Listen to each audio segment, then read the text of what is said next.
Hello, welcome to Tuesday's ESPN FC Live. My name's Mark Donaldson. Delighted to be alongside Janusz Michallik and Ryan O'Hanlon for this one. Now, transfer window, just got another couple of days still to go. Will we be talking about any players coming and going today? No, we won't be, because we want to talk about a managerial merry-go-round. Ryan's written an article, what next for Jurgen Klopp and for Liverpool.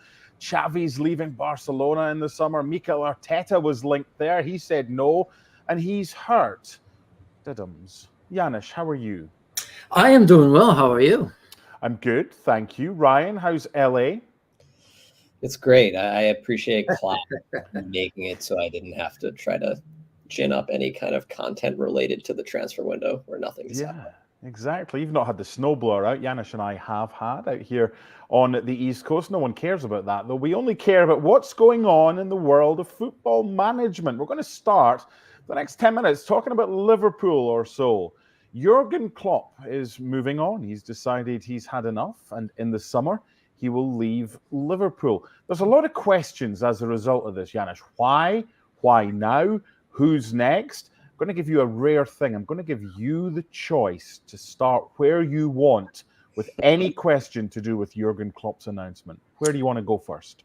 In a way, a massive surprise. I think now that I had a few days to think about it, maybe timing is absolutely perfect. This is not something that came overnight. And I'm not talking about just, the fact that he's let the management know in November, but you could sense it, right? There's always a question mark about Jurgen Klopp, how far he wants to go, even though he renewed it. 10 years in such a role, it feels like a lifetime, right? I mean, later we'll talk about Xavi. For him, a year probably felt that way. At Barcelona, so it is a very, very, very long time, especially the way the football is right now. I mean, Sir Alex Ferguson was there. He was talking about it, and the pressure is tenfold these days. It seems because you really don't get the time like Sir Alex Ferguson or Arsene Wenger. Jurgen Klopp may be the last of them in a way to survive for such a long time at such a high-profile team. So I think the timing, now that I think about it, was absolutely perfect.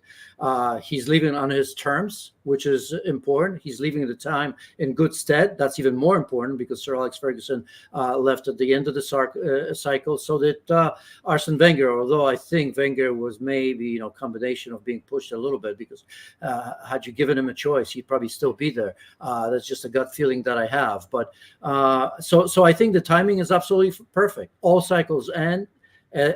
Even though it feels badly, the more I think about it, in a way, for me, it's a perfect time for someone to come in and keep the Liverpool 2.0 going, because they have the horses for that. It was told by Jurgen Klopp to the board and his bosses in November. It was kept quiet until January. It gives them plenty of time, Ryan, to seek out a replacement. And for Jurgen Klopp, well, he's still got the chance of potentially winning the quadruple. What's the main crux of the article that you've written for ESPN FC? Because there's so many subplots to this. Yeah, I think the main crux is, Janusz touched on it, like Klopp and Pep, they sort of came into the Premier League right as the Ferguson-Wenger era was ending, and we were all kind of like, we'll never see another Ferguson, we'll never see another Wenger. And then basically we saw the modern versions of that. When you compare Klopp's tenure to the length of an average manager, it's basically the same sort of in-kind length that Wenger and Ferguson had compared to what the average length of managerial tenures were during their era. So I think it's first important to realize that the best coach for Liverpool is Jurgen Klopp, right? Like he just was the perfect coach. He's the best manager in the world at taking like one of the best teams in the world and having them outperform their resources, right? While in comparison, Pep is the best at taking the highest resource team in a league and having them maximize their performance. So like Liverpool have to replace the coach who is the best coach for their team. But the big difference is that when Klopp took over, Liverpool was in 10th place. Like Liverpool needed to be completely rebuilt. Everything had to change. And Klopp himself said that part of the reason he felt comfortable leaving the team now why he kind of decided in November, it's time for me to go, is that the team is back on the rails. And they completely rebuilt the midfield. They have a 5-point league atop the Premier League table. They're alive in all 4 competitions. They would be one of the favorites to win the Champions League if they happen to be in the competition this year. So it's not that you have to replace Klopp with the next Klopp. You have to replace him with someone who can sort of take over a much higher floor team, higher ceiling team, and then kind of get them to perform at or a little bit above their talent level. Janusz, since football was invented in 1992 by Sky TV in the Premier League, tongue firmly in cheek, who's been the best manager in that time, and where does Jurgen Klopp fit into your conversation of who's been the best? It's like, who's better, Messi or Ronaldo, right? But we're not going there. Look, I mean, he's up there. He's there with the best. I mean, for me, him, Pep, Sir Alex Ferguson, Wenger, Bobby Robson, Jose Mourinho. Those are the elite of the elite, as Ryan has mentioned. I mean, remember what happened when Jose and Pep left La Liga. La Liga hasn't been the same, of course. I'm not talking about the levels, but it's just, you know, the 2 special managers that go beyond the team, because we often talk about the players, because they're the most important. They're the ones that entertain us. But the reason they do that, because they have leaders, unquestionable leaders, in terms of their relationship with the board, the relationship with the players, the relationship with the board, and the fact that they win trophies. And as Ryan has mentioned, we've had Jose Mourinho and Sir Alex, and now I think the Premier League is going to be worse for it, because Jurgen Klopp is going to leave, and Pep Guardiola said as much, but he didn't have to, because we all knew it. So having said all of that, I think, you know, it's a no-brainer to say that Jurgen Klopp will always be remembered as one of the best. And you know, it's easy to say that now, because remember when he first started, even in his career as a manager, right? He was the nearly man, wasn't he? I remember as Borussia Dortmund, a couple cups, he couldn't win the finals, right? Even when he came to England at first as well, and you know, losing even 2 Champions League. I don't know if it was him or the goalkeepers, if my memory serves me right. Let's not mention the names, but you know, eventually he figured it out, as we all knew that he would, because getting there takes a special amount of skill and knowledge, and so I think I'm glad that he's done it. One of the best, you know, top 3-4 managers in the history of the league for me. Ryan, where does this leave players like Trent, players like Mohamed Salah, and others, Virgil van Dijk, that might be looking to extend contracts, might be looking to go elsewhere, but they now know that if they stay, it won't be with Jurgen Klopp at Liverpool? Yeah, I think that's one of the kind of scary parts for Liverpool, right? Is how much, you know, Liverpool, maybe this living in Liverpool for a professional soccer player doesn't have the same pull as living in London, living in Barcelona, living in Madrid, living in Paris, right? And so how much of Liverpool's appeal was Klopp being there? I think we often forget that, like, one of the main appeals is like the salaries that you can pay these players, and Liverpool, by all their success, they now make a lot more money and they can pay their players significantly more money. So like that will remain. But yeah, I can't answer that question. I mean, Virgil van Dijk didn't definitely say he would stay, but to me, I think it would be bad negotiating on Virgil's part to say I'm staying before he negotiates his new contract. Salah, it seemed potentially likely that he would leave this summer anyway, after all of the Saudi interest at the end of last summer. Trent, that would shock me if he left. You know, he just feels like he'll be at Liverpool forever. He'll be the captain. If Virgil leaves, especially, Trent will be the captain. So, you know, I think that is kind of maybe the big uncertainty beyond, like, will the new manager be able to get the team to perform? It's like, do you lose some of the appeal that the club had to get players to come to this sort of secondary city in England? This is also an opportunity. A lot of it is going to depend on who the manager is going to be. That's why the timing, I don't think, was necessarily bad. It was never going to be good, but it's obviously what's the project right now when you're talking to at least Van Dijk.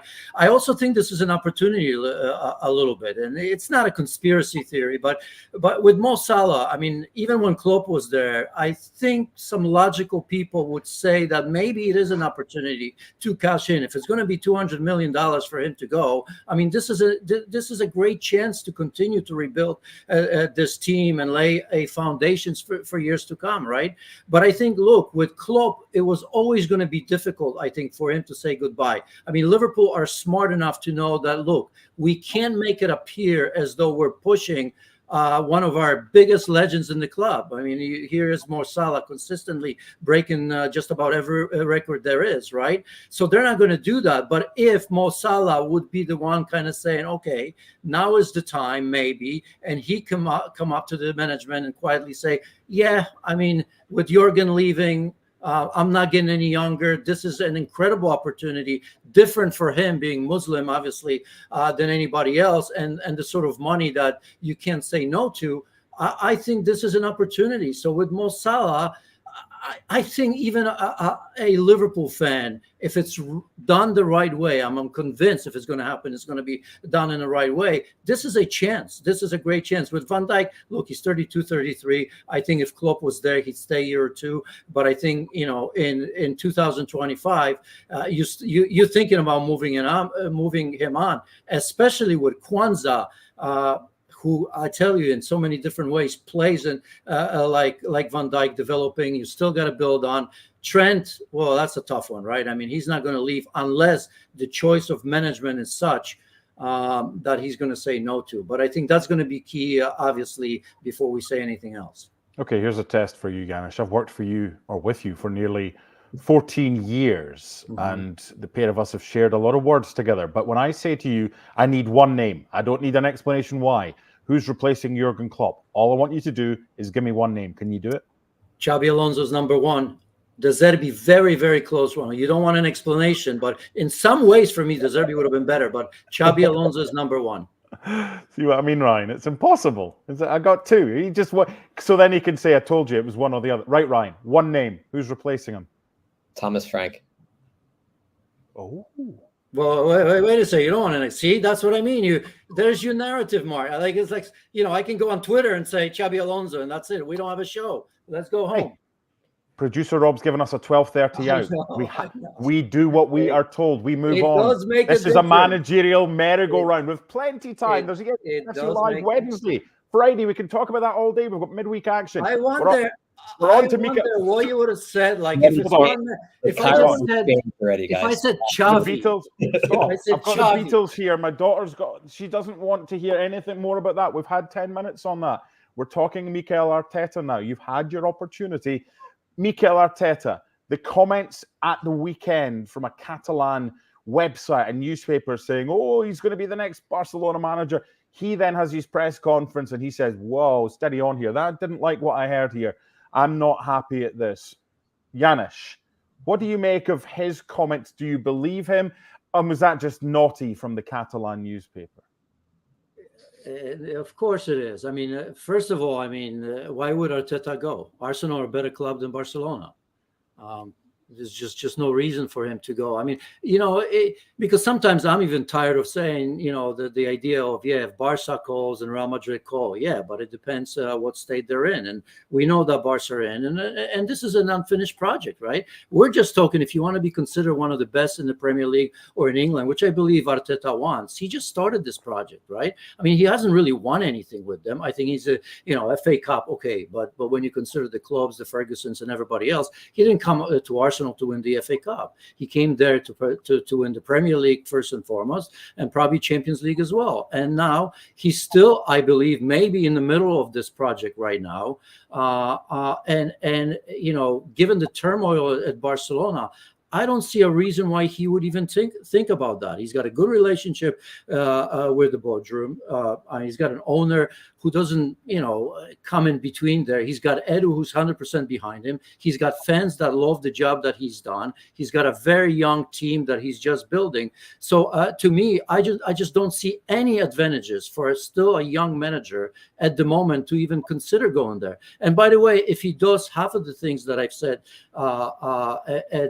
at Arsenal, I think that Barca deal will still come around for him if that's where he wants to go. One of the most important things when you ask questions is to listen to what you've just been told. You started that off by saying Arsenal is a bigger job than Barcelona. No, I said that Arsenal is a better club than Barcelona. Better club. What's the bigger job right now? Well, of course, it seems that Barcelona is a bigger job. But again, I mean, I think managers like Arteta, like Klopp, like some of the ones I mentioned, those are, I don't want to call them lifers, but they want to stay. They want to prove how good they are. And for him to leave Arsenal at this moment with the amount of power that he has, with the amount of success that he's actually had after obviously a turbulent couple of seasons, it would have been a job that's not finished. And again, I mean, I don't want to take anything because I love the FA Cup, but I mean, he still has to prove that he's a big time winner. And I think he wants to do that. I do think that he wants to be considered amongst the likes of Pep Guardiola, Jurgen Klopp, Sir Alex Ferguson, Arsene Wenger, right? And I think so far, he's doing a very, very good job. Look where they're still in a hunt for the Premier League, regardless if you think they're going to win it or not. Back in the Champions League, winning the group. So you never know how that's going to go. And he's continued to build on this club. As I said, he's got a lot of power in this club. Think about that, Arsenal. A lot of power. An owner that's here in the United States that pays attention, but not really. Edu above him. They're on the same page right now. If he goes to Barcelona, he's going to be like Xavi. He's going to have zero power. There's obviously a pool of Barcelona, but the pool of winning the Premier League, Ryan, with Arsenal for Mikel Arteta. He knows that as of next season, he'll not have Jurgen Klopp to go up against. He's still got Pep to go up against. So the fact that if he can get the better of Pep one season, is that something you would expect him to stay at Arsenal until he's able to do it, or until he thinks I can't do it anymore? Or does Barcelona, maybe not now, but in the future, still tug at the heartstrings? I know we talk about Barcelona having this huge appeal, but when was the last time Barcelona hired the hot premier manager that everyone wanted? Even going back to Pep, no one really knew who Pep was when they started with him, right? And all the coaches since, it wasn't like they had their sort of pick of the litter with coaches. So I think, in some ways we can maybe oversell the Barcelona job from the outside, because when you're a coach, it's like Janusz said, right? Like the player that would have the most leeway possible with Barcelona is probably Xavi, of all people. If any coach that would have the biggest margin for error at Barcelona would be Xavi. And it's not that he's being run out of town, but people are not happy with Xavi, and he's going to be leaving after his second full season, right? And Mikel Arteta will not have that level of support. What part of the story with Mikel Arteta at Arsenal is the first 2 years were not good. Arsenal were not a good team. They were underperforming a team with Arsenal's resources for their first 2 years. Third year, they almost qualified with the Champions League. If Arteta has that same experience at Barcelona, he's not lasting for 2.5 years. So I think the bigger thing is kind of the complete dysfunction at Barcelona. While at Arsenal, you have one of the youngest teams in the league. You're almost as good as Liverpool and City. I think the difference in the table is mostly the bounce of the ball rather than any deficiencies within Arsenal's squad. And like you said, Klopp is leaving, so potentially that weakens Liverpool a bit. We don't know what's going to happen with City with all of the charges against them. We don't know how long Pep's going to be there. So to me, Arsenal, the Premier League is the most popular league in the world. Arsenal are right there with a chance to win it. I don't really think there are many better jobs in the world right now than the job that Arteta has. A kind of seamless transition from what Ryan was saying, and for us to go from Arteta to Xavi. Janusz, can Barcelona afford anybody else except Rafa Marquez and promote from within, given their financial issues? Well, it's not going to be easy. Of course, things can change quickly with Barcelona, right? It is a massive club, and the number of what do you call them, palancas that they've pulled is seems endless. It seems to me, given the fact that the rebuilding camp now it doesn't really help right now. There's a fight within the league with Tebas as well in terms of obviously reining in teams, in terms of spending money, and that rebuild is not going to be all that easy, especially with the fact that Real Madrid, they've made it so easy, right? Because their transition within the season, they're doing a little bit of what Liverpool are doing as well. They took a breather. A lot has been said about Xavi last season. I think he came in and took advantage of that small amount of time that Real Madrid needed to kind of come to terms with losing Benzema and changing, losing Casemiro and knowing that Luka Modric and Toni Kroos are kind of getting on, and Tchouaméni and Camavinga, we see the results. We see Rodrigo, this, that, and the other. All the players getting better. So I think Xavi took advantage of that last season, and that's why maybe he's paying the price, because had he come, a point away from winning last season, and the build-up would have been natural. The expectations, of course, that are massive there anyway, would have been different. So, of course, you take the title when it's there. I'm not insinuating that it's better to come second or first, but I hope you understand what I'm saying here. Mm-hmm. So really, right now, it's very, very difficult to think that they can afford some of the top managers. But I think that's not the issue. That's what Liverpool need to do, and that's what Barcelona need to do. It's somebody that takes this long term. I think it's going to be easier at Liverpool because the fans will be patient there. As we know at Barcelona, they're not patient with anybody. But somebody young that plays proper way of football, and someone that's given time to rebuild this Barca side on a shoestring budget. That's why De Zerbi is probably one of those where, if not Liverpool, because that's a good possibility with a young team there. If Xabi Alonso is not the one, I could see absolutely De Zerbi being up for Liverpool or Barcelona, because he's got a great network. Shoestring budget is no problem rotating and risking young players, as we all know. And he's going to be the man that could be enticed. But he's going to worry about the same thing. The pressure there is much different than it would have been anywhere, even in the Premier League, I think. It was nearly an hour and a half after the game against Villarreal at the weekend when Xavi came out and met the press and gave us the announcement that he would be leaving at the end of the season. Now, since then, a lot has been written about that, but there's a further quote that I want to show you from Xavi. This is a club legend. This is a guy who, when he left to go to the Middle East as a player and then as a manager, the Couleurs they weren't happy, but they appreciated what he's done. So, Ryan, when you read these words, a cruel and unpleasant job. I mean, this is Barcelona we're talking about. It makes you feel worthless. I've got the feeling whatever I do, I won't be valued. It's not to do with putting up with the pressure. It's such a difficult moment. I don't think our work will ever be valued. What does this do for his legacy at the football club? I mean, one of the through lines of Xavi's tenure at Barcelona is incredibly melodramatic commentary after anything bad happens. So I think we need to keep that in mind. Okay. But I mean, it is like one cruel and unpleasant thing would be seeing Sergio Busquets get replaced with Oriol Romeu in an offseason. Like, I understand as a coach how that would be cruel and unpleasant to have to deal with that.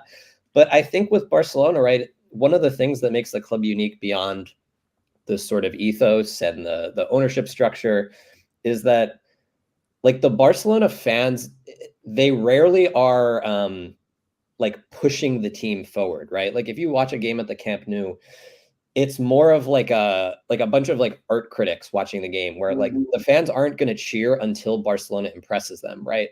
While, like, using Liverpool, for example, like the fans are driving the team on for 90 full minutes.